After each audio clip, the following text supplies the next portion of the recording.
Psalms 23 verse 1 says, The Lord is my shepherd, I shall not want. He maketh me to lie down in green pastures. He lead me beside the still waters. He restoreth my soul. He leadeth me in the path of righteousness for his name's sake. Yea, though I walk through the valley of the shadow of death, I will fear no evil. For thou art with me, thy rod and thy staff, they comfort me. Thou preparest a table before me in the presence of my enemies. Thou anointest my head with oil, my cup runneth over. Surely goodness and mercy shall follow me all the days of my life. I will dwell in the house of the Lord forever. If y'all could reach your hand this way, we'll pray over the word today.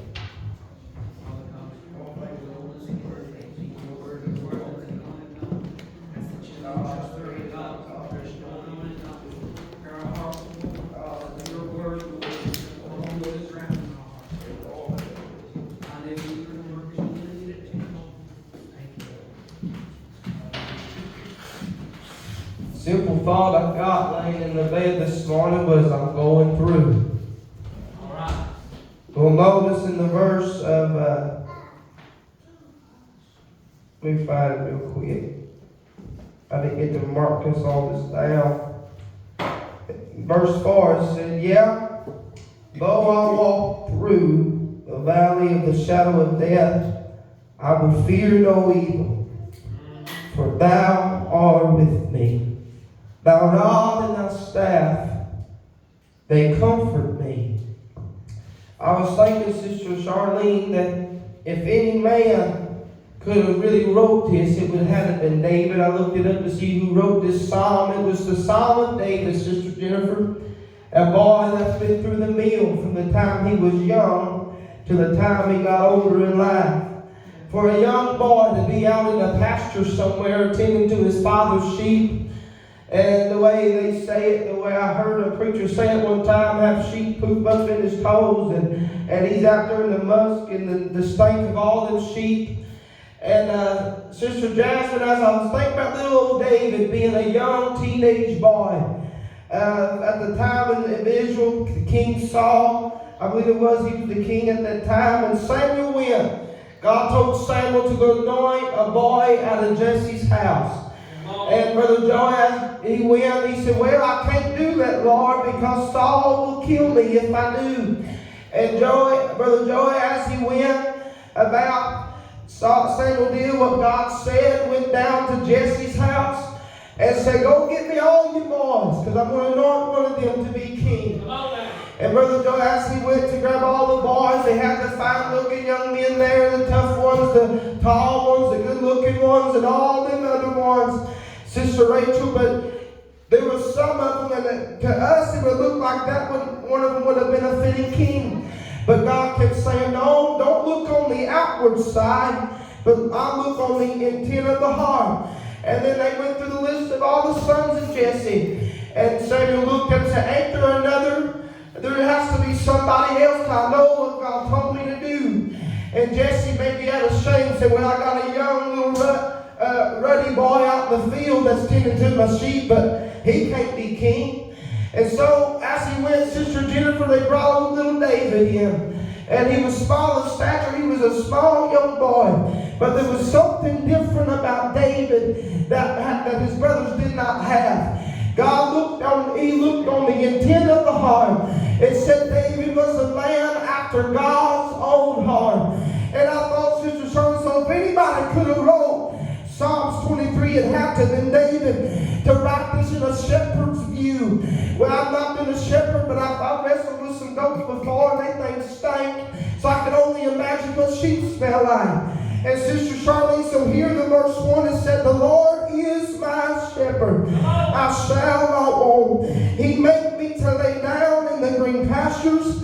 He leadeth me beside the still waters. He restoreth my soul. He leadeth me in the path of righteousness for his name's sake. Yea, though I walk through the valley of the shadow of death, I will fear no evil, for thou art with me. Thy rod and thy staff, they do comfort me. And I was going to call some things out here. I felt the spirit of the people yesterday, and I've dealt with things all week long. And I've had depression trying to sit on me this week. I've had my anxiety build up in me this week. I've had just tired of just wanting to, just take part in this, the same old, same old. But here I want to talk today on the shadow of the death. But Sister Rachel, the title of my message is I'm going through. Notice here when David was talking about this, he said, though I walk through the shadow of death, it's just something that's hanging over my head, waiting on me to die. It's something that's sat on me, waiting on me to weigh me down, that I will just die and go back home, spiritually speaking, and never give this another thought. But can I tell you, though you walk through, there is a point here that we can't stay in the place that we're in. We always constantly moving forward. We always got to keep pressing toward the mark and the high callings of God. It is not God's will for us just to lay down and die. I don't care how dark the situation is. I don't care how bad it seems. When you go home, I don't care how bad it seems. When you go to work or whatever it may be. But you've got to get back up and you got to walk through whatever this valley of the shadow of death is to you. Whether it's depression, whether it's anxiety, whether it's suicidal thoughts, whether it's health. I will not stay here and die. But I got to go through. I got to do whatever necessary to give myself some help. Come on. Depression is running rampant in the land. Anxiety, fear, running rampant in the land. Notice this. You go on down to verse 5. It said, Thou preparest a table before me in the presence of mine enemies. Thou anointest my head with oil. My cup runneth over. We come to a mindset when we come to church, we come just to get a little bit of help. And that's it. I don't want to sit next to your bed, so I'm going to pull it up a little bit closer here.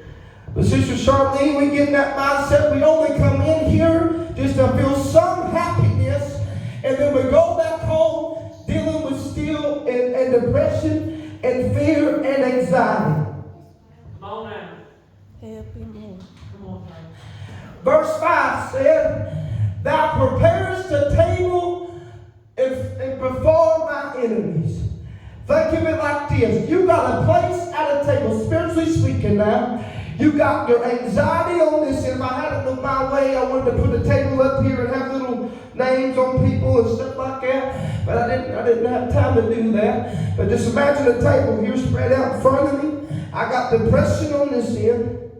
I got my anxiety on this end. I got everything that somebody ever talked down to me about. I got my health issue on this end. I got whatever else you got in mind in front of you. But God prepares a table in the presence of my enemy. Yes. To us, we would fear everything else around me. We would fear our depression. We would fear our anxiety. We would fear whatever bad has happened to you in your life. But God don't want you to tell and run, but He wants you to sit down amongst the enemies and allow your enemies to watch you down on the good things of God. Because at the end of the day, your depression cannot define who you are. Well, your past does not define who you are. Your fear does not define who you are. But I want to remind you, you are a child of God, and He will do whatever necessary to get you out of whatever pit that you're in. Come on. If you're willing to help climb out. All right. Hear what I'm saying? Because you got to notice, though so I want to make sure I read this right. I want y'all to say it after me. I'm trying to make this as personal as possible. Repeat after me. Yeah, though I walk through the valley of the shadow of death, I will Fear no evil, for thou art with me. Who's that thou is talking about? God. Come on. Thank God. All right. I'm not walking through the valley of the shadow of death by myself. No. You'll notice it said, thy rod and thy staff comfort me. We thank Brother Joey that God has in places He calls us His children, but He also compares us as His children to sheep. Yeah. Sister Jennifer, the Bible said that if I can't get it just right, you'll forgive me. I'm quoting it just not quite. But it said, the sheep know my voice, and a stranger they will not follow. We are the sheep of God, if you will. He is our shepherd. But I found out later, as I grew up in church my whole life, there's only two voices I've ever heard people listen to, and that was either they're going to listen to God or they're going to listen to some lying split tongue outfit called the Satan. That's right. They're going to listen to him more than they will listen to God. They will take what the devil tells them and take it right for the gospel fact, knowing good and well it was a lie in the first place. Yes. Now, don't think I may call you Satan or nothing like that.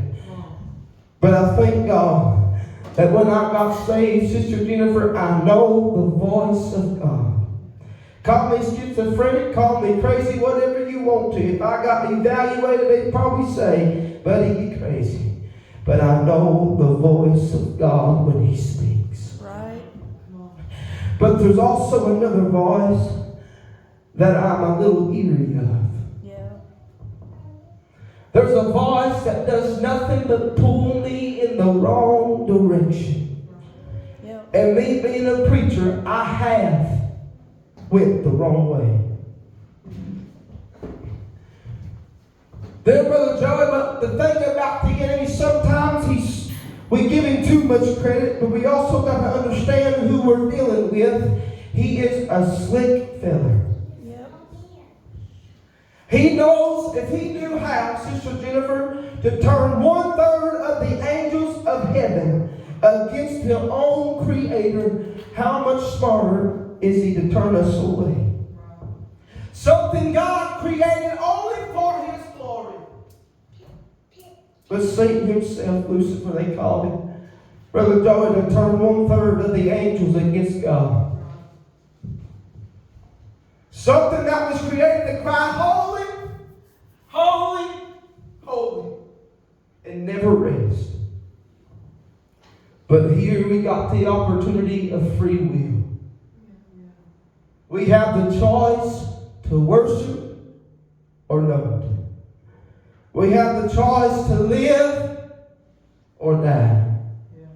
We have the choice to climb out of the hole or stay. It all lays at our own hands. Our problem is, Brother Joey, I realized in life, I've done this. We look at how big the hole is that we fell into. If we can kind of visualize us in a hole and we look up, darkness all around, the only light we see is the only way out. And we go sulking at night. I can't get out. Does anybody care that I'm stuck in this hole? Does anybody care that I can't get out of this? There's a problem. For whether you got to get in the mindset, whether I have people's support or if I don't. It does not change the fact that I'm God's child. It does not change the fact that if nobody else in my circle cares, the God of this universe careth for me. For Him to take the time to lead me, little old nobody that lives in Austin, Indiana, through the valley of the shadow of death. I wish I had an umbrella that looked funny, but it'll be a little bit of shadow I can walk in. The whole time the devil telling me you ain't going to make it. You're going to fail. You're going to die. No use of trying. You're just going to go back to the old life. You're just going to continue on being sick. You're going to continue on doing this. It's just a shadow of death. Come on.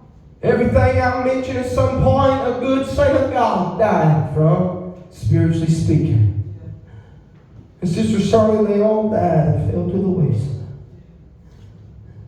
Don't want to live again. Some of us may have the mindset of almost, I don't care.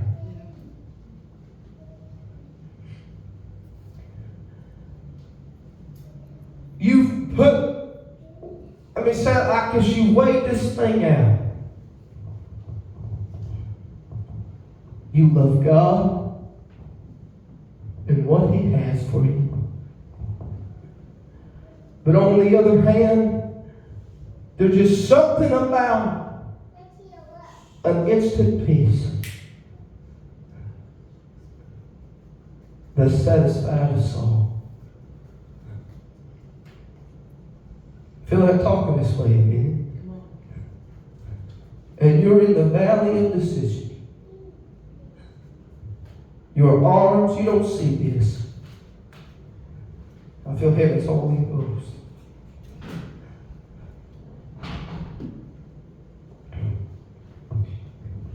If I could say what your spiritual man's arms look like this. Why can't I praise Him like before? Before, you weren't hanging on nothing but God. With your hands raised, and you were strong for Him. But something happened in life. There was an old desire that got your attention again, that you grabbed a hold back of.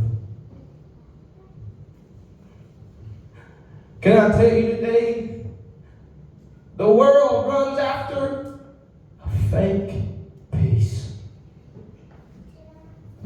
A temporary fix.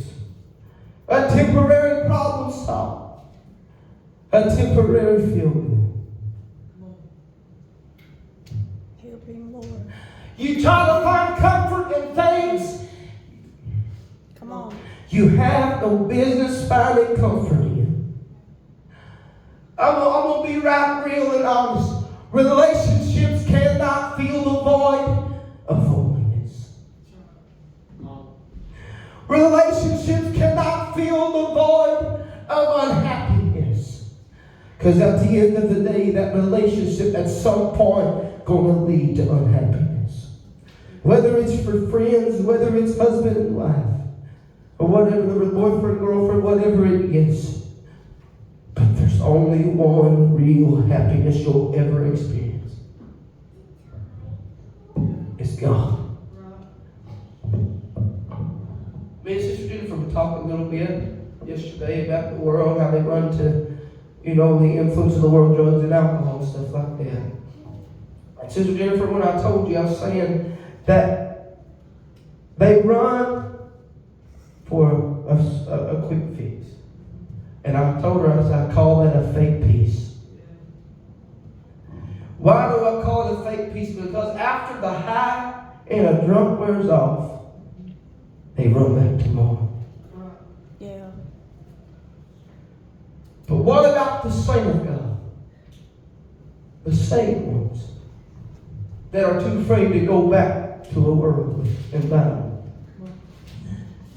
I'll tell you what you run to. For a drug addict and for a drunk, they don't care if they go back to a drug or alcohol. Because they haven't yet to know God. So they don't care to go get high again. To erase the feeling that they're feeling. For a saint of God, What I've noticed growing up in church, they run to the slightest sin that makes them feel somewhat comfortable in the mess that they're in. The little things. Things nobody will ever know. But it's just them behind closed doors. I'm going to be real. Come on. What is that? It's the shadow of death. What is sin? What does sin bring? Death. What does God bring? I'll come to give life. More abundantly. I've noticed that the church world goes from being free, sanctified, Holy Ghost filled, shouting every weekend, till I'm hiding some things nobody knows about. I'm just talking the way I feel. It's hard for me to talk this way. Because God knows I don't want nobody getting mad at me, nothing like that, but it is the word of God. We got them secret sins. Now you know what? Well, the Bible tells me, let us lay aside every weight and the sin that so easily besets me or us. What is that most sin? It's different from us all. I'm being real. Come on. It's different from us all. It may not be going out killing somebody, but all of a sudden when you used to love everybody, it's, I can't stand this one. I wish that one would die, and I want that one to stay away from me. Nobody knows that. What is it? When I'm by myself and I'm not in the influence of my friends and family. The thing I run to for a quick ease to calm my troubled mind.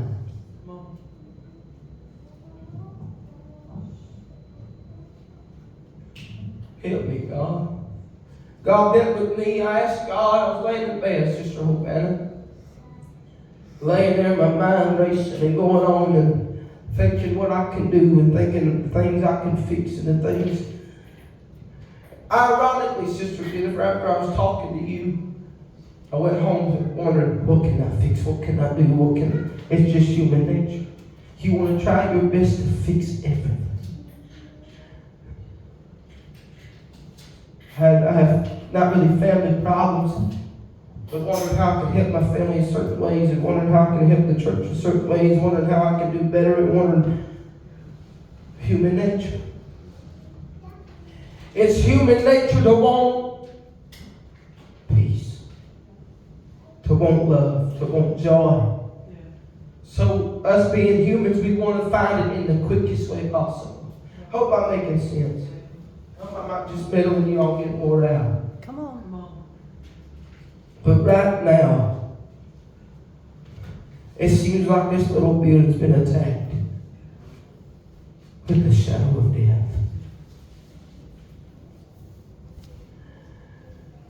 It's almost like this little church's heartbeat. It was pumping strong for a minute. But that monitor ain't sounding so promising sometimes. Just a subtle beat. Your spiritual heart is just a slow beat. Because you're in the valley of decision. It would be much easier, some of us think, just to run back.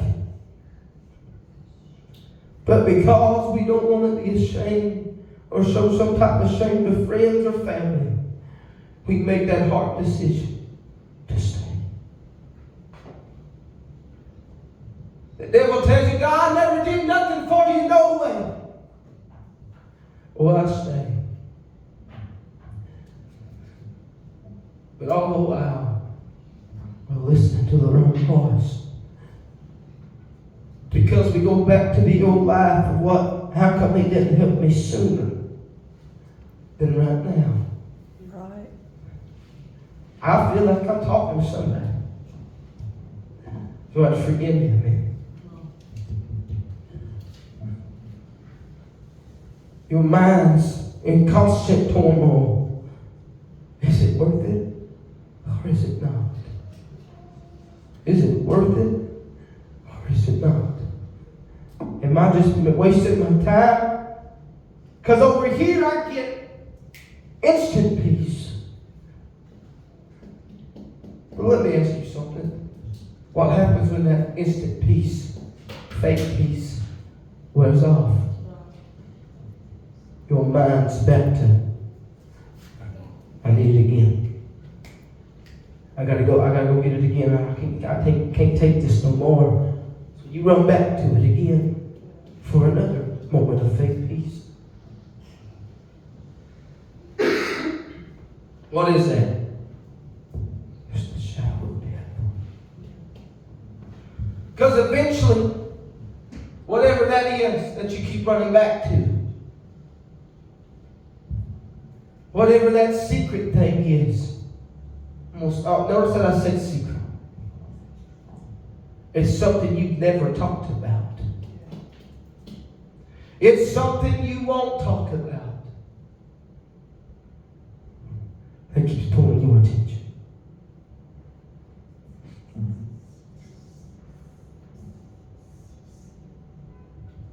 Help me, God.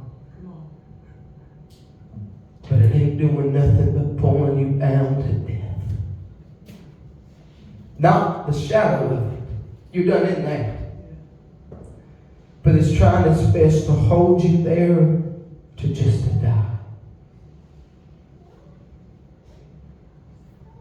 Though I walk through, David wrote this. Help us, Lord. He had to do something. He had to walk. He had to get up, Sister Jennifer. Whatever situation he was in at the time. And say, all right. It's bad. It hurts me. It's tearing me up. But I still gotta walk. All the while, Sister Ann, the same voices are still speaking. This is worthless. You won't make it. I'm telling you, you better just turn back around. You had it much peaceful back there. Enjoyed it. You loved it. Though I walk through.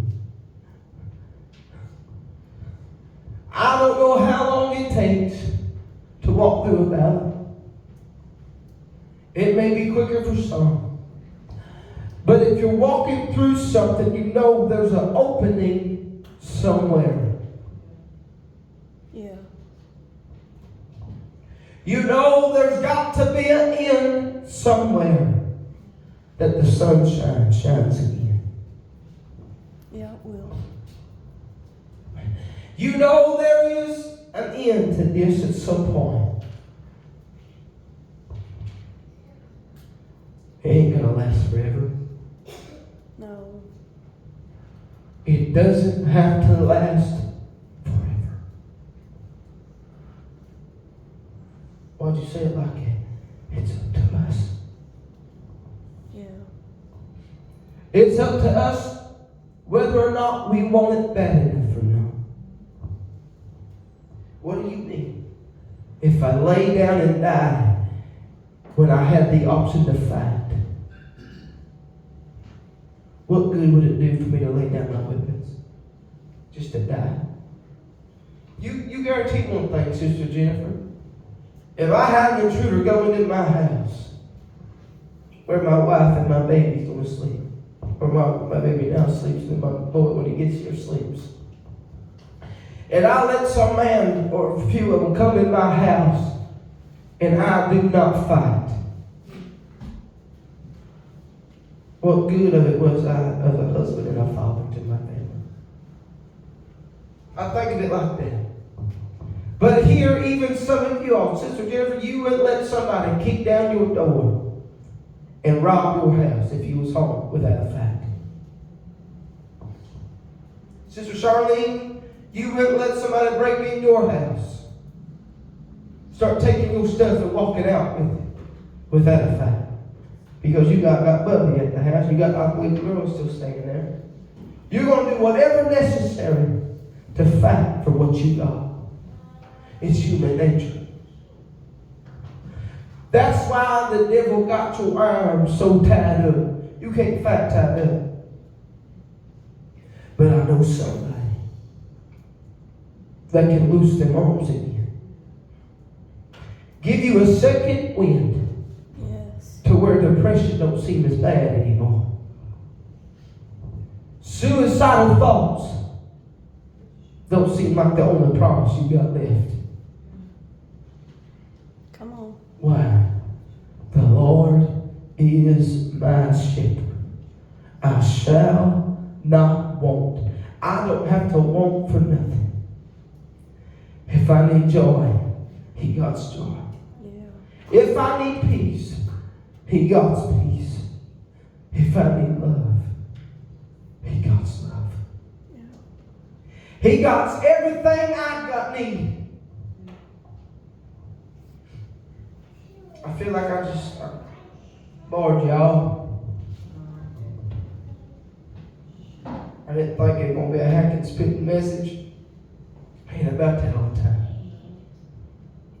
Sometimes you just gotta be real.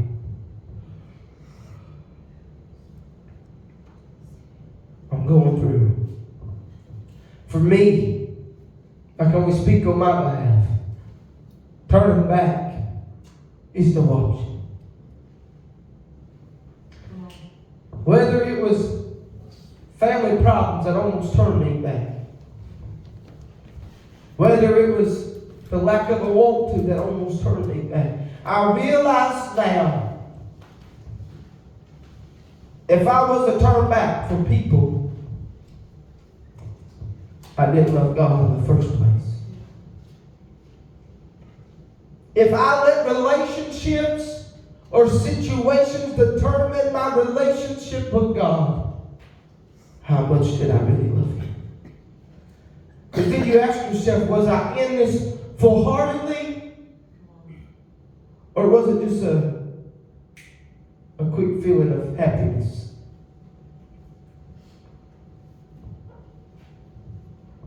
That's just straight. But it's reality. God only wants your whole heart. He don't want it halfway. Because if it's only halfway, the Bible calls you lukewarm. He said, I'd rather you be hot or cold. I'd rather you be in and love me with everything. Or go ahead and make the decision to leave if you don't want me anymore. Then you just stay in the middle and play both sides. Yeah, come on. I know this is straightforward and real. And I hope I didn't leave nobody with no hope. You're not walking through this by yourself. No. If you was walking through this by yourself, understand, you were already be dead. Not spiritually speaking. Not only spiritually. Spiritually you be dead, but right now in the physical you will be dead already in your grave. All right, come on. But there's something that's been following us around. I'm going to say this, get out of the way. Surely goodness, Yes, tell it. and mercy shall follow me all the days of my life. And I will dwell in the house of the Lord forever. Not only do I got God leading me through whatever I'm going through, I got goodness and I've got mercy to help keep me in line when I want to quit. I got goodness and mercy that when I fall short, mercy got me covered. Thank you. When I ain't got nothing but bad thoughts and negative things, I got nothing but the goodness of God shielding me and protecting me from that. Keeping me so I can keep walking through this. You're not by yourself. If you don't believe me, I challenge you to do one thing. I'm going to teach you something the old saints taught growing up. Some of you all taught us. If you don't think I'm telling you the truth, if you don't do it tonight, hopefully when you go home and the situation ain't changed, you make up in your mind, I want to give it one last back. And pray. And don't pray just because it gets hard and you don't feel your words reaching heaven. We call it tarry. Pray until you're tired. Pray until you run out of words.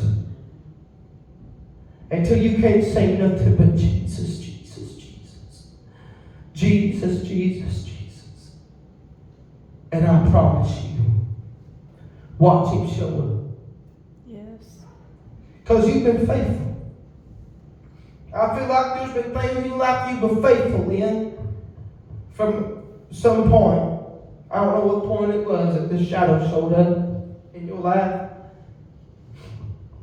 Daniel, I'll say this the way Daniel went, prayed 3 times a day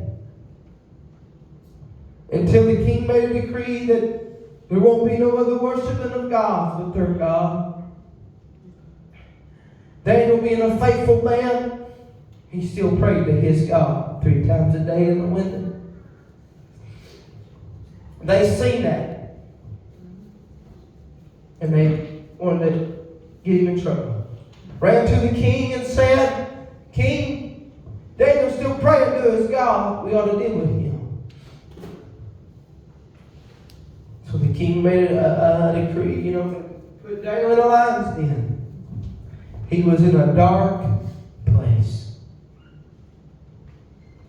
Went from sitting in a window praying to being in a dark place of death.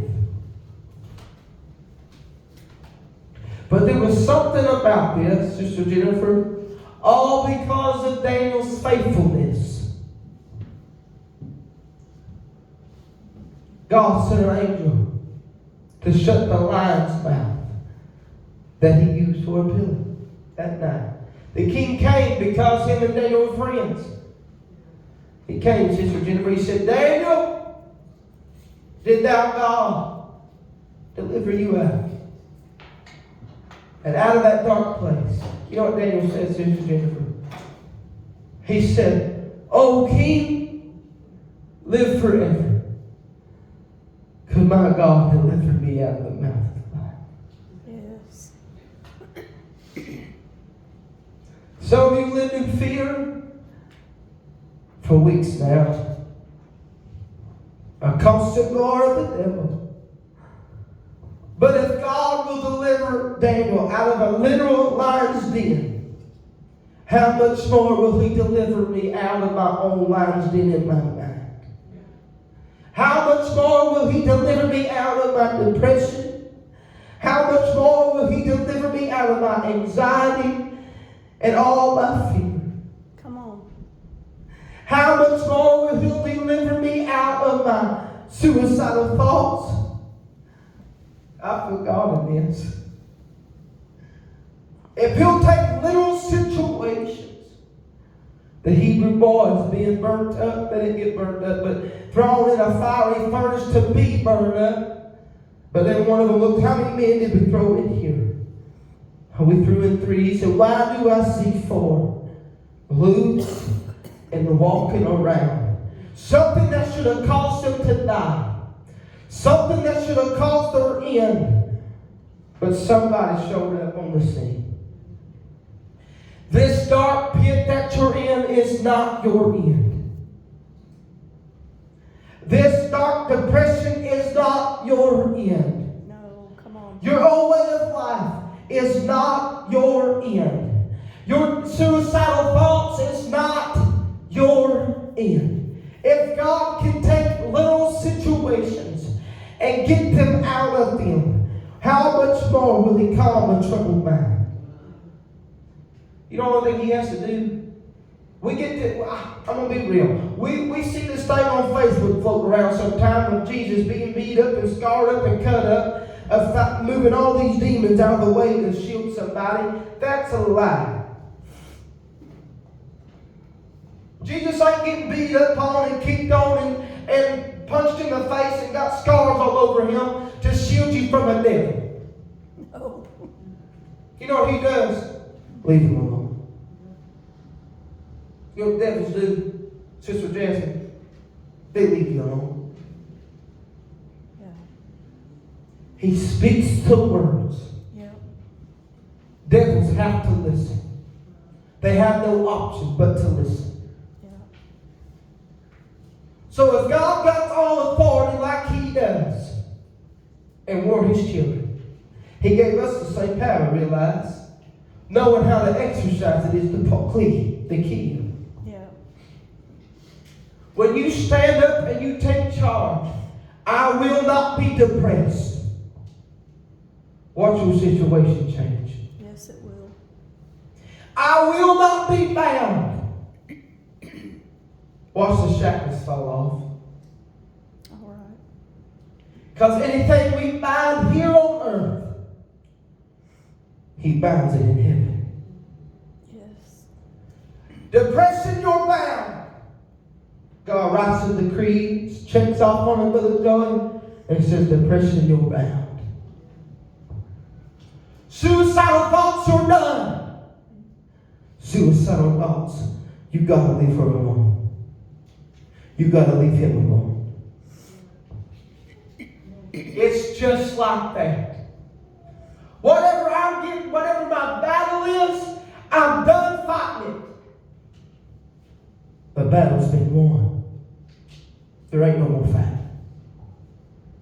You know, it's that simple. But the devil made it so dark and make it look so bad that you see no hope. He took your voice away. That's why you ain't said nothing. That's why you don't praise your way through. That's why you won't pray your way through.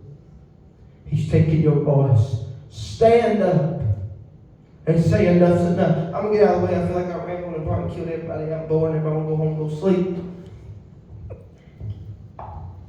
I did anyways. I hope I helped somebody. You have the same power Jesus got living on the inside of you. Yeah. You got it. Yeah. It don't take me to get up here and tell you you got it. But sometimes you do need a reminder. Exercise it. That's right. Exercise it. If y'all would, I guess we'll find a place to pray.